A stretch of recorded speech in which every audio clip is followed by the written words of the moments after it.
I'm sure with Paula and Bill's activism in this church, as well as maybe some of the rest of you, on racial justice and criminal justice, that you know who Brian Stevenson is. He's a phenomenal person, and he wrote the book Just Mercy, A Story of Justice and Redemption. He was the energy and moving force for this new museum in Montgomery to discover the names of all the people who were lynched in the South, African Americans who were lynched in the South, that they could, and memorialize them there. So this is from his book, Just Mercy. Simply punishing the broken, walking away from them, or hiding them from sight only ensures that they remain broken, and we do too. There is no wholeness outside of our reciprocal humanity.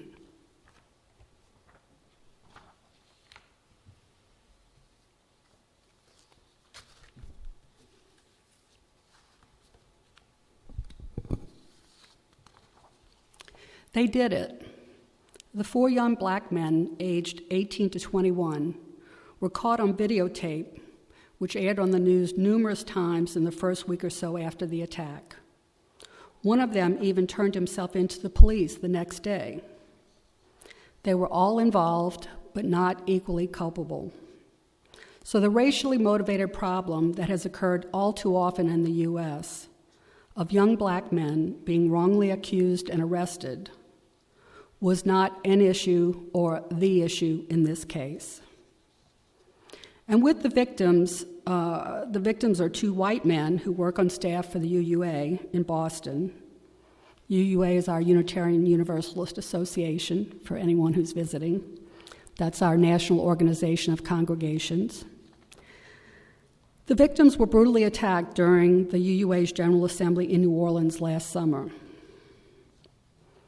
This presented us, the big us, that's the UUA, and all UUs around the country and the world, and the small us, local UUs in New Orleans, with an opportunity, up close and personal, to respond as a community of faith based on our deeply held values of respect for the inherent worth and dignity of every person, and justice, equity, and compassion in human relations.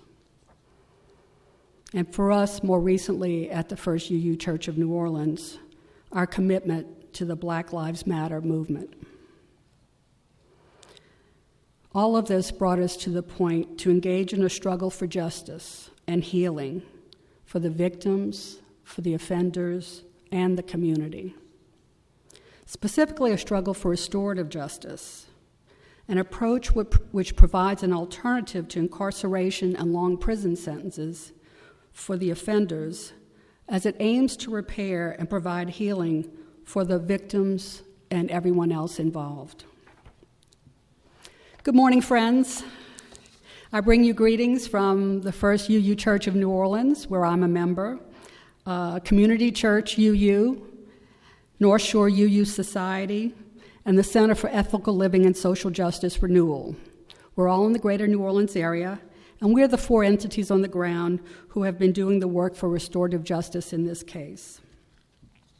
I want to share with you more than I can possibly do today, so I'm going to try to stay on time, but I have too much to say. I want to share with you our understanding of what restorative justice or restorative justice approach means, a little about the process, who the key players and allies are, how important relationships are to doing this work, with a brief glimpse into our collective journey and a little of my own reflections. I want to tell you about the current status of our efforts and where we hope to go from here. Because some of you are working on criminal justice reform here in Pensacola, I hope our story will be of interest and some inspiration to you. So what is restorative justice?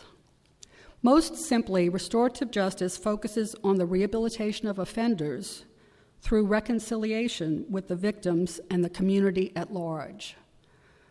So it's a process that involves the victims, the offenders, and the community coming together to figure out the best way to repair harm. It emphasizes accountability, making amends, and it transforms lives by repairing the harm caused by crime, often through face-to-face meetings called healing circles.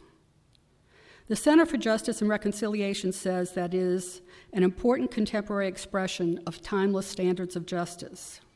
This is in reference to the fact that restorative justice has its origins in Native American spirituality and healing circles. Native Americans have used healing circles to address wrongdoing and restore relationships in their communities for probably thousands of years. The restorative justice approach is used in schools in Orleans and Jefferson parishes, here counties, now, with attempts to get it instituted through the State Department of Education in schools throughout Louisiana as an alternative to suspension or juvenile detention and break the school-to-prison pipeline. And although Reverend Julie thinks our work is groundbreaking, which it may be in Orleans Parish and to some extent in Louisiana, the modern version of restorative justice has been used in the criminal justice system in the U.S. and throughout the world since at least the mid-1970s. So I want to tell you about what I have learned about convening a restorative justice healing circle. This is the process. And this can vary, by facilitators or institutions that offer this service. But the group we're working with, this is their process. A facilitator meets with or interviews everyone who will participate in the circle in advance of convening the circle. The facilitator finds out what the victims want or need to see happen in the circle afterwards for their healing. Explains to the offenders that they must accept responsibility for what they did and be willing to repair the harm. The facilitator conducts an assessment of what the individual defendants need in the way of support and assistance when they are let out of jail to enhance their chances of success. For example, mental health care, physical health care, housing, jobs, job training, and so on. And the facilitator invites resource folks to join the circle, including family and community members who have been harmed, and who will be involved in supporting the offenders upon their release. And the community may have opinions about what needs to be done to repair harm to the community as well as the victims. A healing circle personalizes the crime. Usually the victims ask why the offenders did what they did and why. They explain how the event harmed them, including longer-term consequences like time lost from work, need to go to and or pay for rehab or therapy of some kind, cost to their families and loved ones, etc. And they tell the offenders what they need to do to repair the harm they caused and commit to never doing this again. The offenders then have the opportunity to admit guilt, say why they did what they did, and have a chance to express remorse. If they do all of this and agree to what the victims want, a restitution agreement is drawn up and presented to the court. And of course, if they're not really willing initially to do all of what the victims want, there is some negotiation that might take place. But the goal is to get to this restitution agreement that can be brought to court at sentencing with the hope that the court will accept the agreement in lieu of prison sentences beyond what the offenders have already served. So healing can happen among all and reminds us that the offenders are part of our community. They're not them, they're not detached entities. They're people and they're part of our community. And we have some responsibility for supporting them when they are released, and others before or if they wind up in the criminal justice system. Because I'll tell you, one of the things, we met with the district attorney, and the most memorable thing he said in that meeting was that we failed them. We all failed them, talking about the defendants. I was shocked at this admission, but pleased to hear him say that. Let's see, where am I? Okay, getting on to the key players and allies. We're going to put up on the screen. Shay, you might have to shrink the file so the whole thing will appear on the screen, because the last 2 or 3 folks aren't on there. This is our who's who. It doesn't have everybody in it, but I wanted to show you some faces of the players who are involved here. Okay, the victims. This is James Curran, and he's a UUA employee who was robbed. He suffered a fractured nose and other milder injuries, and he returned to Boston shortly after the attack and to work soon after that. The other fellow is Tim Byrne. He's another UUA employee. He was robbed and hit in the head and knocked down. He was hospitalized with acute brain injury and other wounds. He was in ICU for at least a week and in the hospital for almost 2 weeks in New Orleans. He needed rehab, but both of the guys have improved greatly, and they've been back at work for some time. Then we have the defendants. If you can scroll, okay. Here we go. Well, the defendants and their defense attorneys. This is DeJuan Paul and his attorney, Chris Bonin. Joshua Simmons, 18. His attorney, James Brockway. Nicholas Pogozelski, 18. His attorney, Tanzania Ruffin. And Rashad Piper, who's 20, and his attorney, Michael Kennedy. You can stop there for a sec. Okay.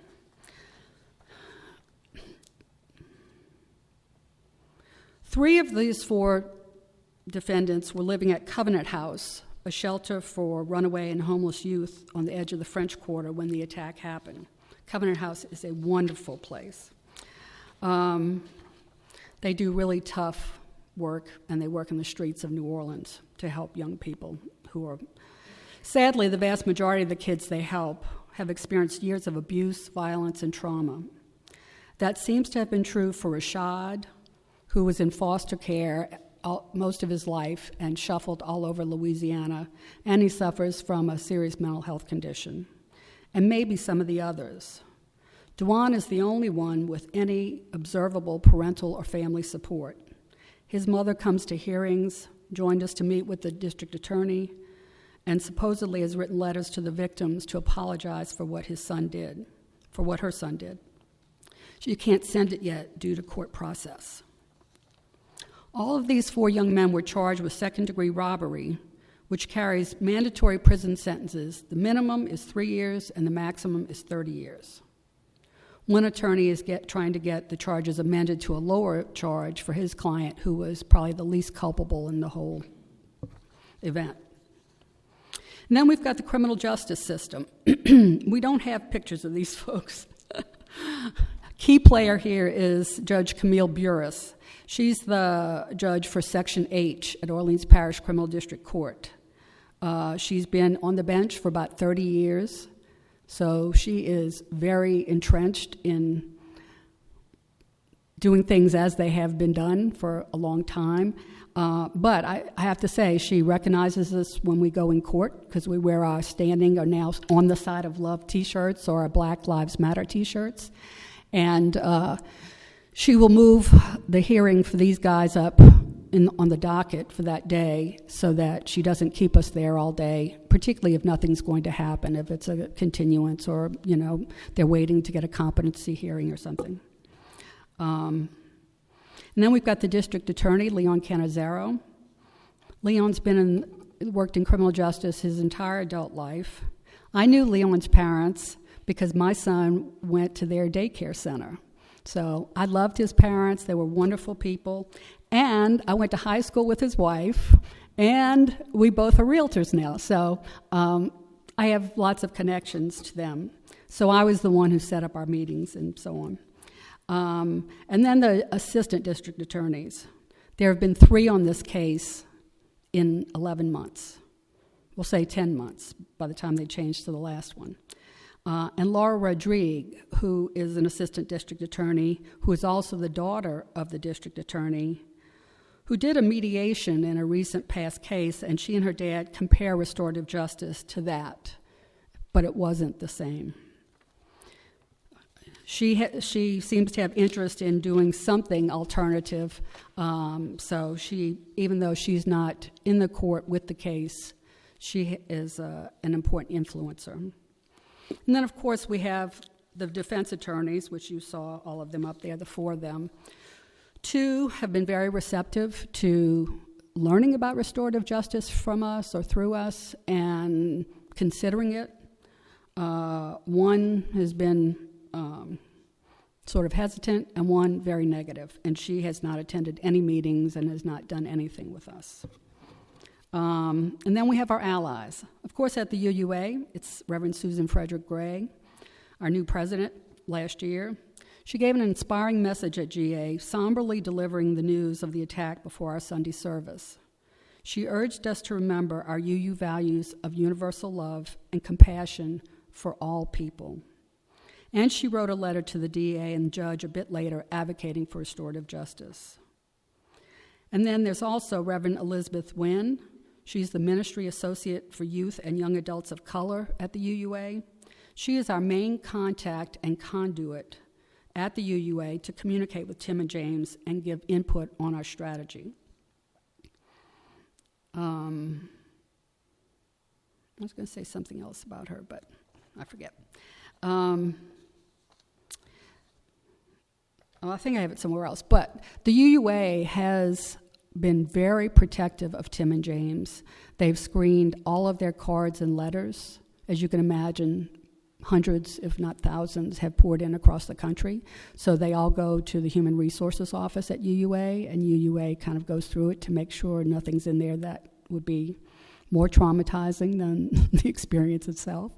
And also, that's why she's our main conduit. I've had email with Tim Byrne directly once or twice, but generally we go through Elizabeth so that there's one person sort of carrying things back and forth.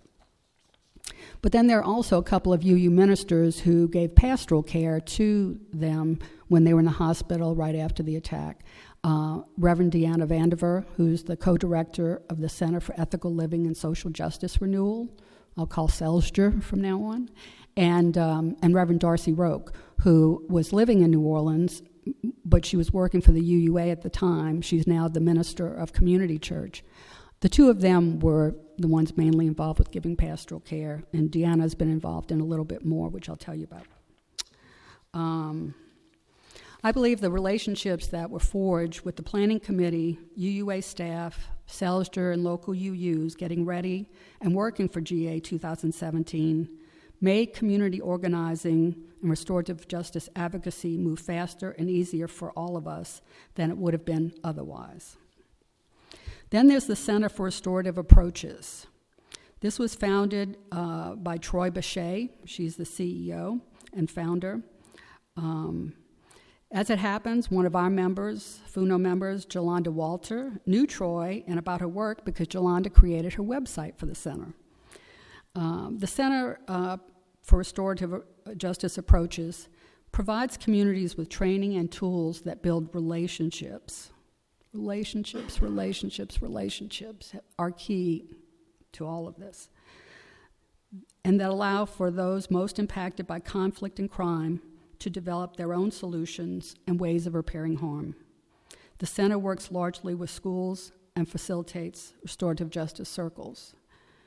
Troy offered to facilitate a circle for us, in this case, pro bono, because she's so committed to getting this approach used, not just with young people related to the avoiding suspensions and juvenile detention, but in adult court.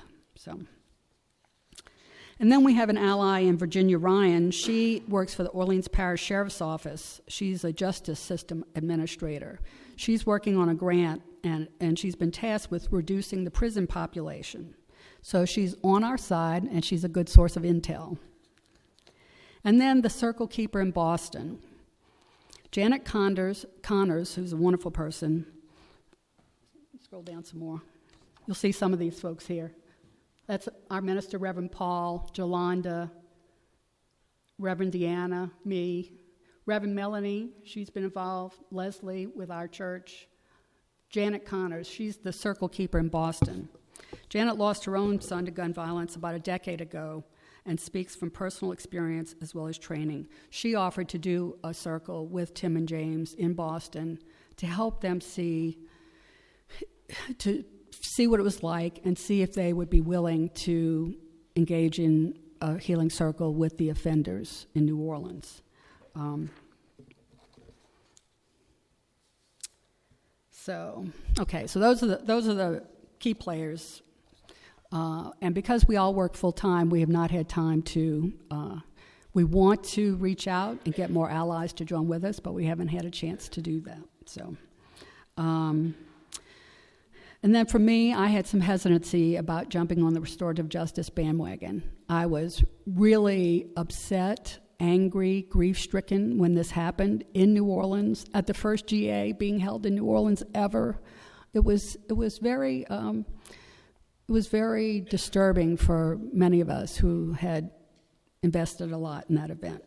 Anyway, it took me a while to get past my feelings, but I did finally. I kept reflecting, and I finally tapped into my long-held UU values and learned more from the people who were working, went to the first bail hearing and so on in our UU community about what was going on with Tim and James and the offenders. And through all of that, I told myself, don't take this personally. And I was able to come back and be a part of this restorative justice ministry. I'm almost out of time, right? I'm almost out of time, right? Yeah. Okay. Oh, my goodness. Okay. Well, like I said, much more to say. But anyway, so I'll just wing it from here. Basically, what has happened since then is that we have met with Troy, and we invited the defense attorneys in to learn about what restorative justice is and what the process is like. In preparation, that was last November, in preparation for a meeting in December with the district attorney. We met with the district attorney in December. It was several of our local UU ministers and some of the members from FUNO, who are the core group doing most of the work, and the two defense attorneys and one of their, say 3 defense attorneys, one sub for one of the attorneys, and people from Orleans Parish Prison, Virginia Ryan, and someone who works in the schooling programs there, because 2 of the guys, one's working on his GED and one's working on his high school diploma. Anyway, and Dewan's mother came as well. So from that meeting, the district attorney basically said that he listened, and he said we failed these young men, and he said that restorative justice or new approaches are coming to criminal justice, which he sees happening over the next 20 years. Well, we don't have 20 years, so he needs to speed up or fast forward. But anyway, so he was agreeable, but what he explained to us was, this is what he said to us. He said that because these young men had no prior convictions, that the district attorney's office would have no role in sentencing. This was totally up to the judge. But we know that everybody in the criminal justice system has known each other a long time, they worked together for a long time, and all that, so I'm sure his opinion influences her. And he said if she wanted to do something like this, she probably would consult with him, because she would want his support to the community if she agreed to do this. Bottom line, this is not going to happen. We had our hopes built up that it was going to happen. It was the words restorative justice were actually spoken aloud in court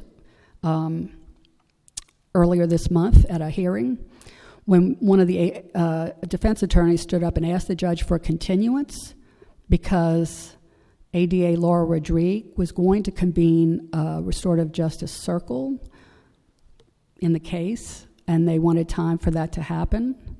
We were shocked, we were pleased, but guardedly optimistic. Subsequently, I've spoken with her, and she said that's not going to happen, that she and the defense attorneys had a long meeting with the judge. But what's a little bit of good news is that the judge is now saying that she's inclined to give them the mandatory minimum, or perhaps a little more for the ones who are more culpable, when from the beginning she's been talking about giving the mandatory maximums. So that seems to be a little bit of progress. And the victims can submit affidavits at trial, which will be next month, and we can submit testimony at sentencing. So that's kind of where we are and where things are going. And we know that this needs a lot more to be done, but we feel like we're making inroads, and we are going to keep going regardless of how things turn out.